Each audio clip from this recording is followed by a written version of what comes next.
வணக்கம். செய்திச் சுருக்கம். அதிமுக பாரதிய ஜனதா கட்சி கூட்டணி ஆன்மீக குரு முயற்சி.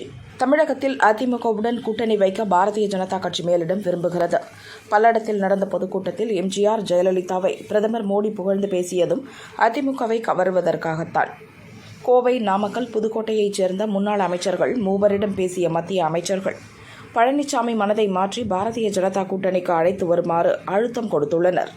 ஆனால் பாரதிய ஜனதாவுடன் கூட்டணி வேண்டாம் என்பதில் பிடிவாதமாக இருக்கிறார் பழனிசாமி. இச்சூழலில் கோவையைச் சேர்ந்த ஆன்மீக குருவும் அதே மாவட்டத்தைச் சேர்ந்த முன்னாள் அமைச்சரும் சந்தித்து பேசியுள்ளனர்.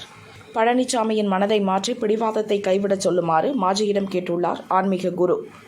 பழனிசாமியிடமும் போனில் பேசிய அவர் அதிமுக பாரதிய ஜனதா கட்சி கூட்டணி அமைந்தால் ஏற்படும் சாதகமான விஷயங்கள் பற்றி எடுத்து சொல்லியிருக்கிறார். மத்திய அமைச்சரவை பதவிகள் பெற்றுத் தருவதாக உறுதியளித்திருக்கிறார். கூட்டணி பேச்சு நடத்த பாரதிய ஜனதா கட்சி அமைத்த குழுவில் அண்ணாமலை இல்லை என்பதால் கூட்டணிக்கு சம்மதிக்குமாறு பழனிசாமியிடம் அவர் கேட்டுக்கொண்டார். +2 பொதுத் தேர்வில் 12,000 பேர் ஆப்சென்ட். தமிழகத்தில் நேற்று +2 பொதுத் தேர்வு தொடங்கியது. தேர்வில் 4.13 லட்சம் மாணவிகளும் 3.58 லட்சம் மாணவர்களும் ஒரு திருநங்கை என மொத்தம் 7.72 லட்சம் பேர் தேர்வெழுத உள்ளதாக பள்ளிக் கல்வித்துறை தெரிவித்தது. இதை தவிர 21,875 தனித் தேர்வர்கள், 125 சிறைவாசிகளும் தேர்வெழுத உள்ளதாக கூறப்பட்டது. தேர்வுக்காக 3,300க்கும் மேற்பட்ட மையங்கள் அமைக்கப்பட்டன. இதனிடையே நேற்று நடந்த தமிழ் பாடத் தேர்வை 12,364 மாணவர்கள் தேர்வு எழுதவில்லை. மாணவர்கள் ஆப்சென்ட் ஆனது குறித்து அந்தந்த பள்ளி விசாரிக்க வேண்டும் என அதிகாரிகள் அறிவுறுத்தியுள்ளனர். தமிழகத்தில் நாளை போலியோ சொட்டு மருந்து முகாம். தமிழகம் முழுவதும் நாளை 43,051 மையங்களில் போலியோ சொட்டு மருந்து முகாம் நடைபெறவுள்ளது. ஆரம்ப சுகாதார நிலையங்கள், அரசு மருத்துவமனைகள், அங்கன்வாடி மையங்கள், சத்துணவு மையங்கள், பள்ளிகள் என மொத்தம் 43,051 மையங்களில் சொட்டு மருந்து கொடுக்கப்படும். 57,84,000 குழந்தைகளுக்கு போலியோ சொட்டு மருந்து வழங்க இலக்கு நிர்ணயிக்கப்பட்டுள்ளது. சொட்டு மருந்து வழங்கும் மையங்கள் காலை 7 மணி முதல் மாலை 5 மணி வரை இயங்கும்.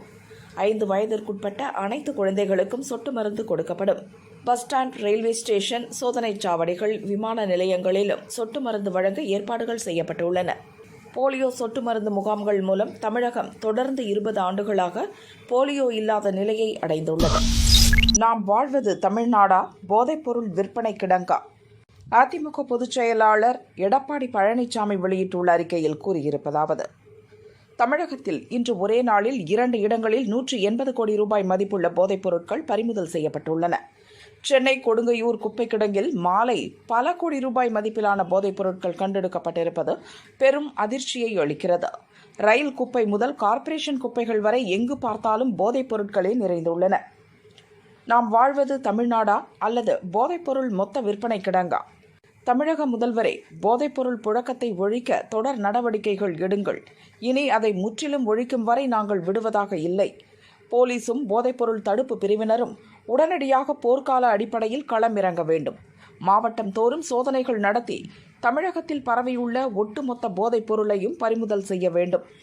அவற்றை புழக்கத்தில் விடுபவர்கள் யாராக இருந்தாலும் தயவு தாட்சண்யம் இன்றி கைது செய்து உரிய சட்ட நடவடிக்கை எடுத்து தமிழகத்தை போதைப் பொருளே இல்லாத மாநிலமாக மாற்ற வேண்டும் என்றும் பழனிசாமி வலியுறுத்தியுள்ளார். இயல்பை விட கூடுதல் வெப்பம். வானிலை மையம் தகவல். எல் நினோவின் தாக்கத்தால் நாட்டில் கோடைக்காலத்தில் இயல்பை விட கூடுதல் வெப்ப அலை வீசும் என இந்திய வானிலை ஆய்வு மையம் தெரிவித்துள்ளது. தெலுங்கானா, ஆந்திரா, கர்நாடகா, மகாராஷ்டிரா மற்றும் ஒடிசாவின் பல பகுதிகளில் இயல்பை விட அதிக வெப்ப அலை வீசக்கூடும். இதனிடையே மார்ச் மாதத்தில் இயல்பை விட அதிக மழைப்பொழிவு பதிவாகவும் வாய்ப்பு உள்ளதாக வானிலை ஆய்வு மையம் கூறியுள்ளது. 117% கூடுதல் மழைப்பொழிவு இருக்கக்கூடும் என கணிக்கப்பட்டுள்ளது. சென்னையில் நாளை 44 மின்சார ரயில்கள் ரத்து. சென்னை கோடம்பாக்கம், தாம்பரம் ரயில் நிலையத்திற்கிடையே நாளை காலை 11 முதல் மாலை 3:15 மணி வரை ரயில் பாதை மேம்பாட்டு பணிகள் நடைபெறவுள்ளது. இதன் காரணமாக சென்னை கடற்கரை, தாம்பரம், செங்கல்பட்டு தடத்தில் மின்சார ரயில்களின் சேவையில் மாற்றம் செய்யப்பட்டுள்ளது. இந்த வழித்தடங்களில் நாளை காலை 10:30 முதல் மாலை 4:30 மணி வரை 44 மின்சார ரயில்களின் சேவை ரத்தாகிறது. பயணிகள் வசதிக்காக தாம்பரம், செங்கல்பட்டு இடையே சிறப்பு ரயில்கள் இயக்கப்பட உள்ளன. சென்னை மாநகர போக்குவரத்து கழகம் சார்பில் கூடுதலாக பஸ்களும் மெட்ரோ ரயில்களை இயக்கவும் அறிவுறுத்தப்பட்டுள்ளது. அறுவடைக்கு தயாராக இருந்த கரும்பு எரிந்து நாசம். திருப்பத்தூரை சேர்ந்த சுரேஷ்குமாரின் நிலத்தை காளியப்பன் என்பவர் குத்தகைக்கு கரும்பு பயிர் சாகுபடி செய்துள்ளார். கரும்பு விளைச்சல் அடைந்த நிலையில் நாளை அறுவடை செய்ய வடமாநில தொழிலாளர்களை வரவழைத்து தயார் நிலையில் இருந்தார். இந்நிலையில் காளியப்பன் நிலத்தின் அருகே உள்ள காலி மனையில் அமர்ந்து மது அருந்திய மர்ம நபர்கள் சிகரெட் புகைத்துவிட்டு கரும்பு தோட்டத்தில் வீசி சென்றனர்.